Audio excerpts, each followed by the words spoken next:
there, friends. So I'm recording something today that I don't know if I'm going to post because I don't actually know what it is 100%, which is the Sick Boy video for the new, for the Sick Boy launch of Ren's clothing line. It says episode 1. I don't know if it's going to be like little shorts he's going to do when he has new releases for the clothing line. I don't know if this is the beginning of like a little mini series. I don't know if I'm just going to watch a commercial.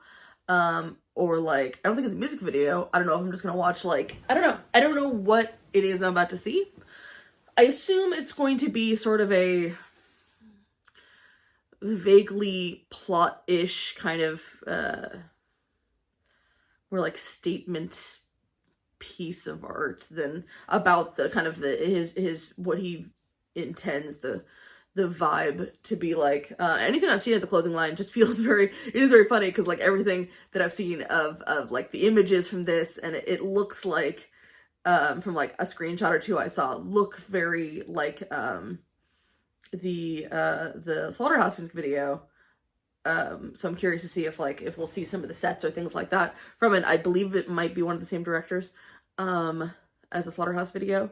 But the clothing line itself to me just looks very like 90s kind of skater, which is great because like I like 90s stuff. So I will not be buying any of it only because I'm extremely broke. For people who are, you know, we'll get into that later. Let's just react to the video, shall we? Yes, we shall. Okay, let's go. So it's called the episode 1, The Flame of Prometheus, which we're going back to Greek stuff, which I said I don't know much of, and then got made fun of in the comments, which is fair. I know very little compared to anyone else that I know. All I remember about Prometheus is he's a Greek god. Maybe he's a Titan, which are gods. They're just gods before gods were cool. They're gods before Zeus. And he's the one that got in big trouble because he brought fire to humanity, which is basically like bringing them knowledge and technology and things like that, which we'll see how that plays into it, but I would say it makes sense. We'll analyze it after we finish watching it, shall we? Again, we shall. I'm very tired. I'm attempting to make turkey for the first time today ever, so it's an interesting day right now, but yeah, we'll see how it turns out. If it turns out horribly, maybe I'll add a little thing of like showing you, I don't know, a burning house or a sad dead turkey. We'll see.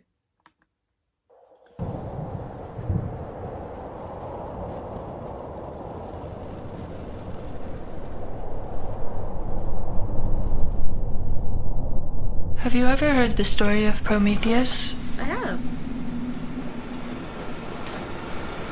Let me start somewhere near the end. Okay, so I think this must have been shot in like the same location. Oh yeah, that's really convenient. Yeah, because they probably just all shot it at once. I know that the directors who did Slaughterhouse did a couple other videos, so I don't know if they're going to be all tied in thematically or if they're all done on the same location.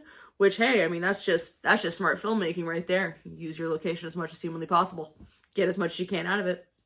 It's a good thing. So we got 2084. Everything so far feeling very dystopian, which I know Ren is a big dystopian boy, so that checks.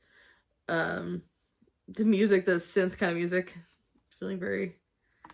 Let me start somewhere near the end.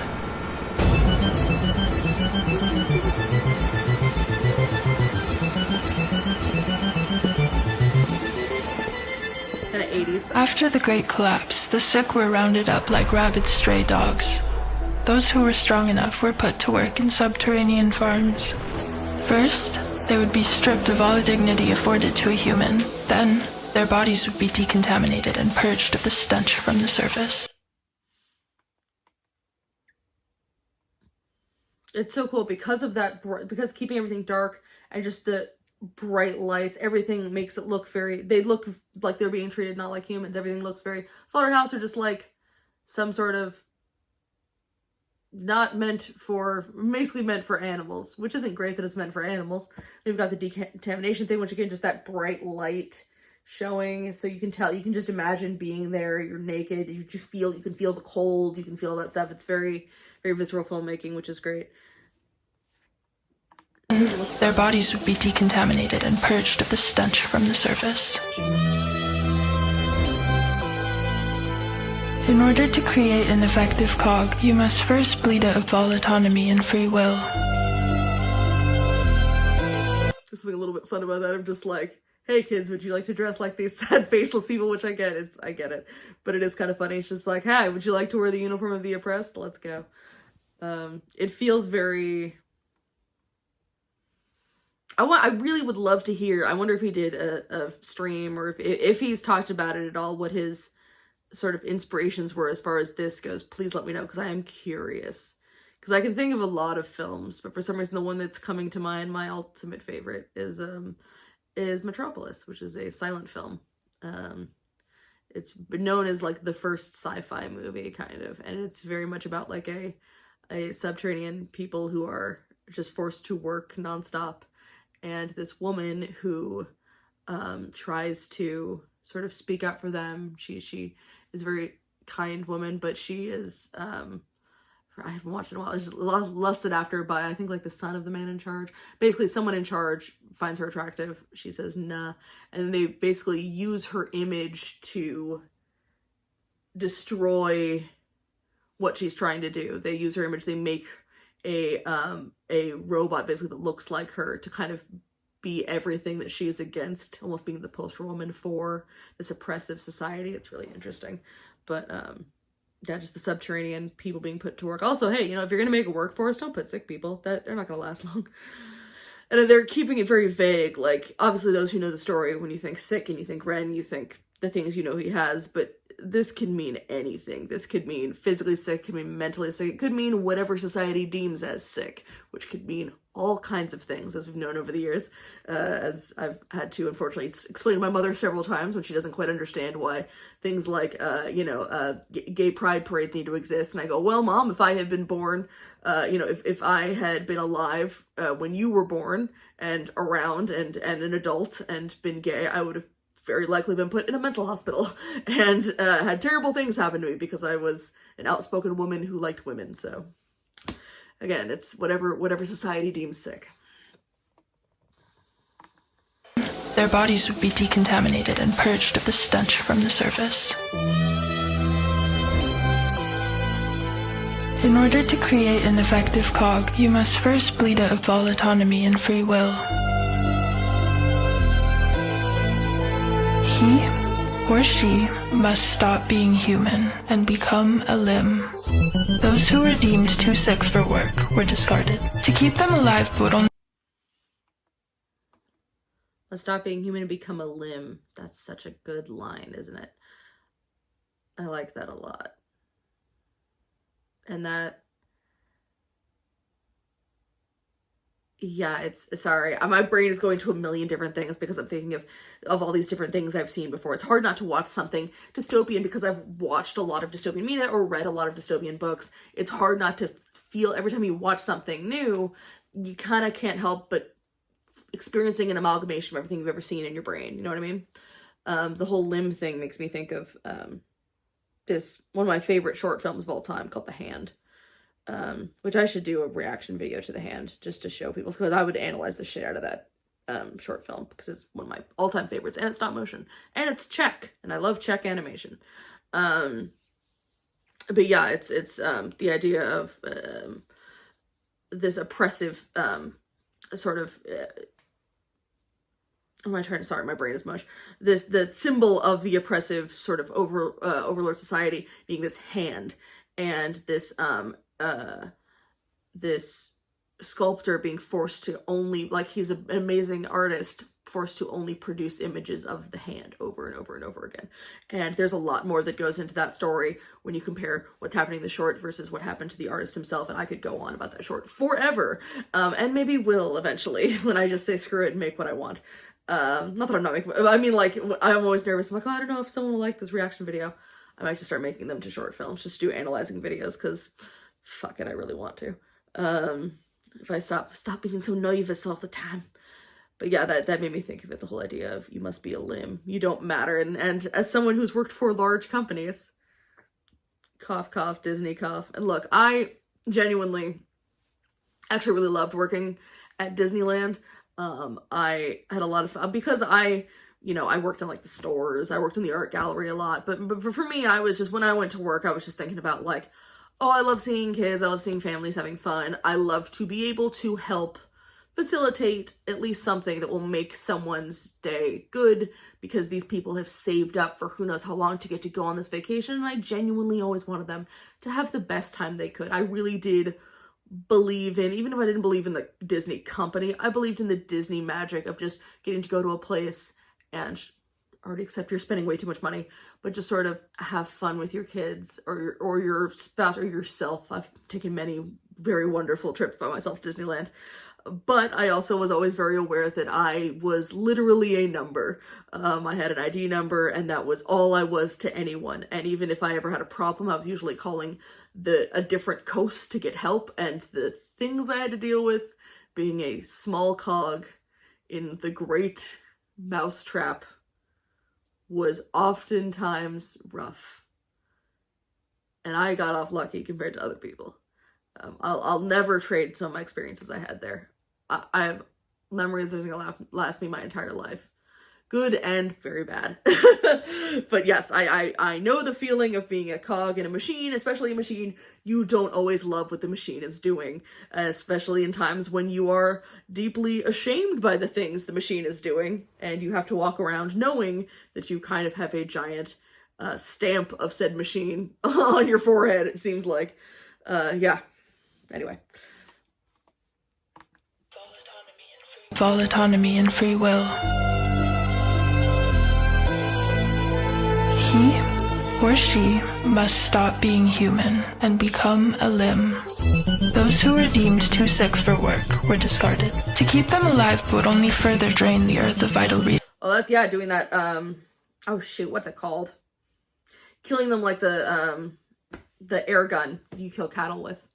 So that's, I'm sure it was chosen very specifically. You all look so cold with the bare feet. Well, not the oppressors at least gave you socks. You try getting labor out of people when they have cold tootsies. Fuck you. Keep them alive would only further drain the earth of vital resources. It was a kindness to let them die. For years, this is how the program would run. But, like many systems that came before it, it was at the mercy of chaos. I had to pause because my heater turned on and it was very loud, so I had to pause for a few minutes. Again, the heater is right there, so if it turns on, it gets really loud, so I always pause it if that happens. If you ever see a cut in my video, chances are it's because the heater or because my sister came downstairs for some reason and she doesn't want to be in these videos. Alright, so, I didn't say anything, but it, like... Okay, hold on, I didn't hear talks of chaos theory. Where are we at? Systems that came before it, it was at the mercy of chaos theory. Chaos theory. Chaos theory is often misunderstood. It is an oxymoron, a determined element of chaos, one that can send a whole system spiraling into mayhem.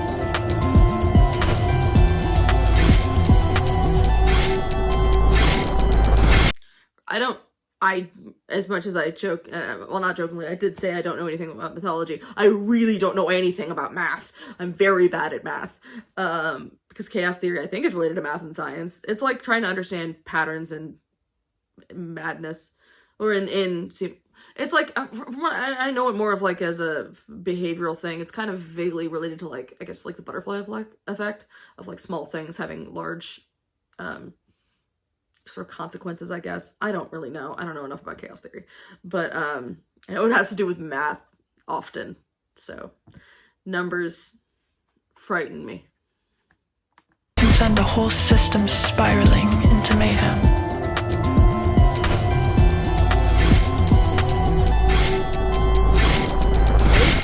The logo. Put on your forehead. There was a prophecy. It told of a genetic anomaly, a human girl whose DNA harbored immunity to the virus, a blueprint for the future. For decades... I just want to see this. I love the way that with the bright red light, it's like a brand. Looks like a branding. It also looks like a tattoo. It also almost looks like a barcode being put on you. That kind of ting ting thing, like it looks like a barcode. Isn't that interesting? That's all I'm going to say about that. I love that everyone's got their heads down. Again, it's the sort of forced submission.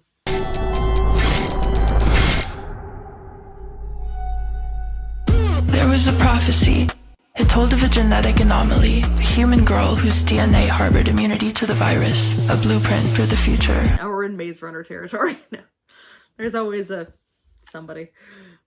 It's fine. I'll let it slide. For decades, the humans searched, setting up a global infrastructure of testing facilities in vain. With time, the candle of hope burnt down to a blackened wick.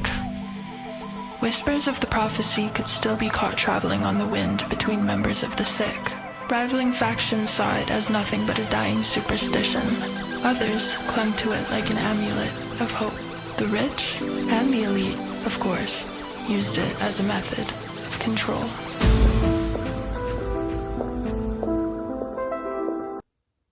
That's really cool. I love everyone in there. If anyone ever watched the show Dollhouse, which is a Joss Whedon show, I know, well, it's kind of a Joss Whedon show. Everyone there in the dollhouse slept in these kind of weird little pods. It looks like those when they pull back like that. It looks like, which is funny because I think yeah, I don't know. This is not the first time that I've thought about a Joss Whedon thing imagery-wise related to a Red video, which is very funny. But yeah, it reminds me of that. Everyone hermetically sealed at night. Which is almost hilarious, the fact that they have them doing work and being barefoot, exposed to the elements, but also at night trapping them in, of just like, you know, to protect you and to protect us from whatever's wrong with you. It's like, we're going to keep you alive until we can't use you anymore. We're not going to give you any comforts, but we're going to keep you alive, to be clear. Yeah. Of course, used it as a method of control.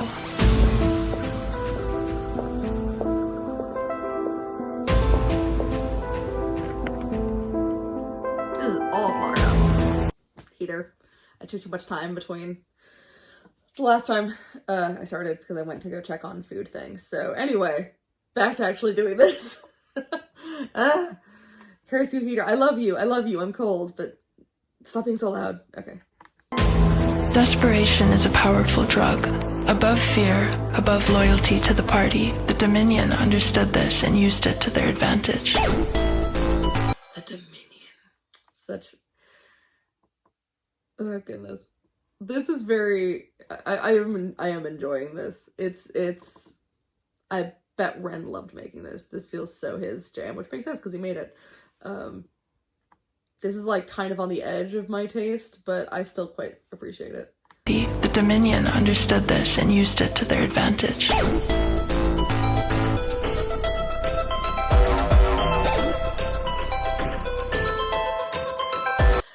Cage from no, I don't think it is. I thought it was the cage from Animal Flow that the pig was keeping the human head in.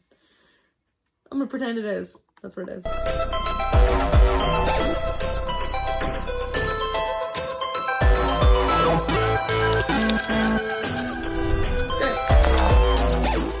Oh, blood pressure.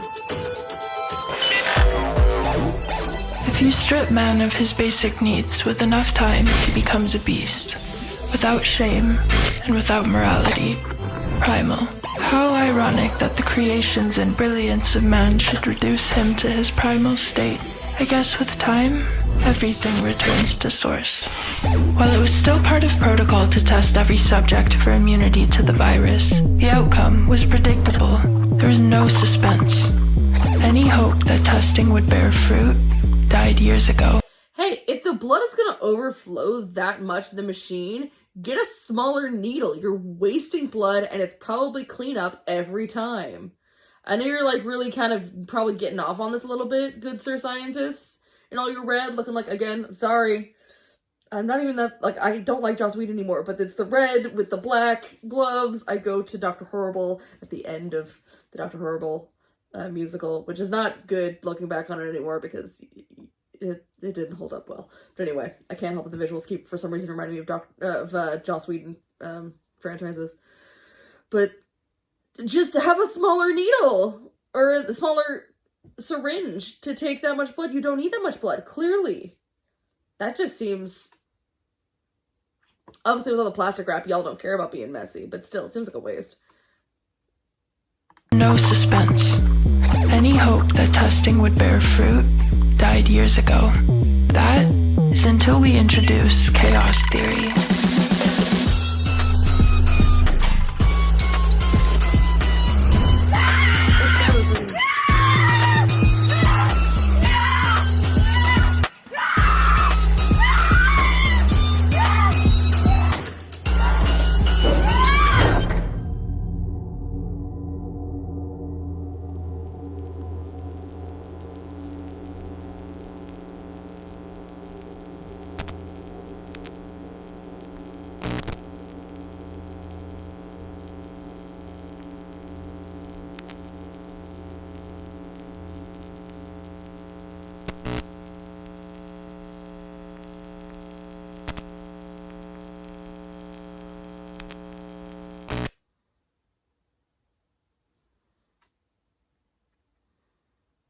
Go buy shirts.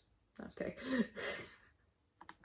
I do actually really like the Sick Boy website thing was very cool. It kind of reminded me of, and I wonder if Lil Ren, just like Lil Me, went and was on this site when he was younger, but the website they made for the movie Donnie Darko back in like, what was it, like 2000, when was that site? I think I saw it for the first time like 2004, 2005. At the time was like the most interesting site I'd ever seen for a movie, where like it was really like detailed and like there was all these like hidden things to find in it. It was like really layered. It was super cool. I wonder if he ever went on that website. That was really interesting. I definitely like, I would be interested to see more of it for sure, if that's kind of the vibe, if he's going to be making more of them. As far as it being like, it's interesting having, you know, this being called Sick Boy, which I know is not related to the album Sick Boy, but it's kind of weird to have this short clearly being so intrinsically tied to the Slaughterhouse video, where I feel like then like, and Slaughterhouse being separate from Sick Boy the album. I don't know, it's confusing my brain. But good for them for using all that, all those sets and all that equipment and things like that multiple times. There's clearly going to be like a built-out Ren universe of some kind, which is really interesting. When it comes to the Flame of Prometheus, the title, I'm trying to figure out if, so the flame was Prometheus bringing knowledge to people, bringing, you know, technology, bringing all these different things. Which could be a lot of stuff. Could be, I mean, like, if it's tied into, if we're not taking it into this story specifically, let's say we're tying it into just in general the Renosphere, could be the idea of him, you know, talking about himself, regardless of how serious he is about it, talking himself sort of a prophet and kind of him trying to get a message across. That could be himself as Prometheus. But then also we have, I know Prometheus was punished for doing that. I can't remember who punished him. It's Greek mythology, so probably Zeus. Was Zeus around then? We're gonna say it was Zeus because I don't remember. And he was like tied to a rock, and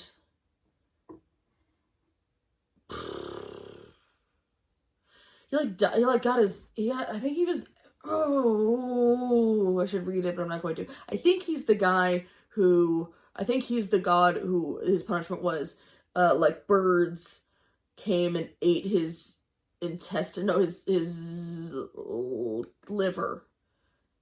Every day a bird would come and eat his liver, and then every morning it will have like grown back, and it happens again, this perpetual state of pain and sickness, which, hey, it's kind of almost a fucked up weird, I don't know if this was purposeful, but a fucked up weird allegory for chronic illness, in a very weird way of being trapped in this constant cycle, of, you know, Ren was trying to do a good thing, and now he is kind of the Prometheus. He was trying to share his thoughts and knowledge, and then, you know, obviously not cosmically punished, but just so happened to be now stuck in a pattern of sickness, which is interesting. I liked that quite a bit. I will say that, talking about the clothing line in general, I did not get any of it because I'm broke. Sadly, I would have happily done it. The stuff looks really cool, especially the shoes. I love the fact because, like, I figured it would all be like just black and white or black, white, and red. I really love the white and purple. I think it's very cool. And I'm not even someone who, I don't like to wear a lot of white just because I'm clumsy. But I like, if I had the cash, no question, I would get those shoes, or I would definitely get the sweatshirt or the shirt because I think they're very, very cool looking. But the reality is, I have a job that pays me less than nothing, and I'm just struggling to be able to eat food and hopefully be able to afford to get my little sister some Christmas gifts. So that's where my money is at, and I think that Ren would be cool with that. I've seen quite a few people, let's talk about it, the whole Ren and capitalism and selling clothes and that whole thing. I get where people are coming from who are like upset or tempted to call hypocrisy or whatever it may be. I get where they're coming from, but I think they're wrong. But I'm not like, I think they're wrong and I want to talk to them. I'm not like, I can't be mad at them for that being, I don't think they should be attacked. I think that there should be conversations. I don't think people should blindly attack people who are saying those kinds of things, because then that perpetuates a feeling of like, if you question Ren, then you get attacked, which shouldn't be how it is. It should be more like, why do you feel this way? Let's talk about it. Is a much more productive way of doing things. Anyway, the whole idea of like, is he a sellout because clothes? I argue no, and here's why I argue no. First of all, the whole idea of why are they expensive? Well, that's about how the prices don't surprise me really. Because it's not like, these aren't like Ren the Musician's t-shirts. This is a clothing line. Those tend to be pretty expensive. And honestly, all those prices, they're expensive, but they're not shocking. They seem to be made out of really, really good material and like well designed. It's also incredibly, like, he's doing it independently, which means he probably had to go way out of pocket for a lot of this stuff. I think honestly everything, especially like the shoes and everything, yeah, it'd be great if they were like $20. Sure, I'd totally buy it. But the fact that, like, the shirt was like 60 or something like that, I was, in a way, because I didn't know how much they'd cost, and I'm like, oh man, I can't afford this, I can't buy this. But it had been like 40, I'm afraid I would have made an excuse to get it and it wouldn't have been responsible. So I'm kind of almost glad it was a little too expensive for me to even consider, because I'm like, oh great, it's out of my hands. I could not possibly do this, which was weirdly freeing for me personally. But I didn't find the prices extremely shocking. I found them, granted, this is someone who used to work at Disney, but I didn't find them shocking for a clothing line. I know he said he's going to continue to be making merchandise and stuff that is more affordable, that's like as Ren the music artist. But this is Ren something else. He does all kinds of things. As for this makes him a hypocrite participating in capitalism, he's always stated, I mean, y'all remember, we're all part of the money game. Like, he's always been very clear about, like, yeah, capitalism, it fucking sucks, but like, it also has to be until we find something better. I don't know if I'm projecting my feelings onto him or whatever it may be. Maybe, if other people disagree, by all means let me know. Here's what I always sort of assumed Ren's viewpoint was, having never met the man, when it comes to that sort of stuff. When it comes to money and when it comes to, or specifically when it comes to selling things. I believe he is against, not necessarily like buying and selling things is just life. I think he's against people using that to get across nefarious things, to use it to gain power, to gain exponential wealth. Because again, it's the difference between having money to be able to live, and even live well, and having so much money you'll never be able to ever spend it, and hoarding it all. That is the issue. It's the difference between having money and being greedy. It's also the difference between charging money for charging $65 for a clothing line, probably fancy made shirt. It is an optional purchase. Whether you love Ren or not, it is an optional. You don't have to do this, versus pricing things exorbitantly high that people need to live. Things like medicine, things like food, things like shelter, things that people need to survive, being priced out of people's ability to pay for them. That is the issue. That is the problem with the society, not how much a t-shirt may cost, of a guy just trying his first hand at like, hey, I think I want to make a clothing line, yeah. I personally don't see hypocrisy in it. If others disagree, that's totally fine. I think it's an interesting conversation that can happen. I think that people who just want to scream into the ether, fuck this guy, he's a hypocrite, that's not helpful. And people who, the minute someone says, I don't know how I feel about this, going, fuck you, Ren's perfect, also not helpful. Let's all talk about it, guys. I think it's an interesting conversation to have. Any conversation about this kind of stuff is interesting and useful because it can lead to better ideas about what a better way of living in the system is. So, anyway, those are my feelings about that. I believe I'm going to, the last Ren reaction I posted was power. And somehow I sat there and I edited it in CapCut because I don't know how to do anything else. And literally, even if I go in my CapCut now, the video in there is edited just fine. And somehow, while it was being exported, I don't know how this works because I don't understand computers. Anyway, the point is, the version that somehow I posted, because I didn't watch it after I exported it from CapCut, the audio is like way off and it really sucks. I don't necessarily want to delete it because like it's been up and I love little comments. Like I read all my comments. I love my comments and I think it's really fun having conversations with everybody.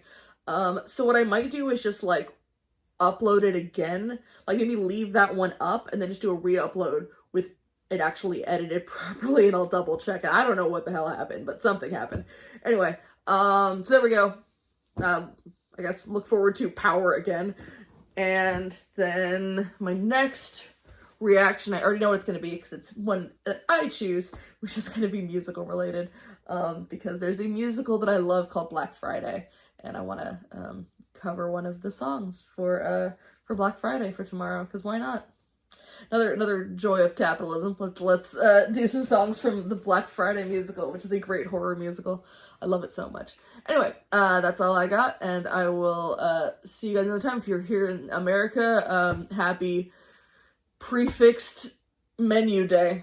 I hope your family is either lovely or gone quickly. Bye, everybody.